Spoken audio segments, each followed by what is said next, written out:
mangyayari ngayon, magre-recant ang mga testigo. Panoorin ninyo, sigurado ako dyan.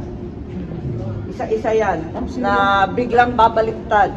Dahil pre-measure, tinakot ang pamilya, at halos tinutukan ang asawa at anak. Ma'am, sino yung magre-recant? Sino yun, ma'am? Alam na ninyo kung sino yung pinakamatindi ang testimonya. Si Gutesa ba yun? Si Gutesa po ba yun? Kasi pinakamabigat ang kanyang testimonya. Dahil doon, may personal knowledge at matapang na ibinunyag ang lahat. Talaga naman, tinakot ng todo-todo ang mga pobreng testigo. Hindi tama itong gawain nila. Ma'am, si Gutesa lang ba or may iba pang witness na magre-recant? Sorry? May intention po ba na may pagtangka doon sa mga... Syempre, klarong-klaro talaga. At alam naman namin na may iba pang mga testigo na pinipigilan na magsalita at ayaw kumbidahin. Ma'am, to clarify, si Gutesa Sa palagay po ba yun? ko, kahit ano pang mag-recant dyan, kahit ano pang mangyari, kahit si Gutesa man at yung iba pang Marines ay magbaliktaran.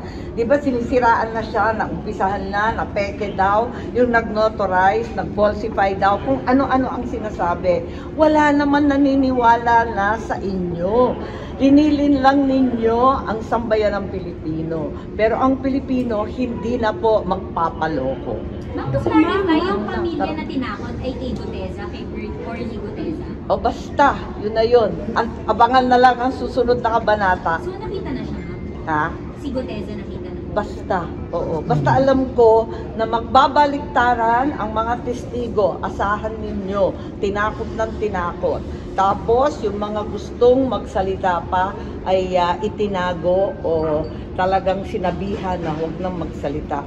Pero ang buong kapulungan nalalaman ang katotohanan. Nakita naman natin ang daan-daang namatay sa flood control. Nakita naman natin ang mga bahay na nasira. Alam naman natin ang katiwalian at kilala natin ang mga mukha ng mga gumawa. Ang sino nasa likod ng pananakot? Sorry. Nasa likod ng pananakot? Oo naman. Sino? Sino? Sino? Hindi ko alam. Yung mga kaya manakot at yung mga takot na sila ang madadali.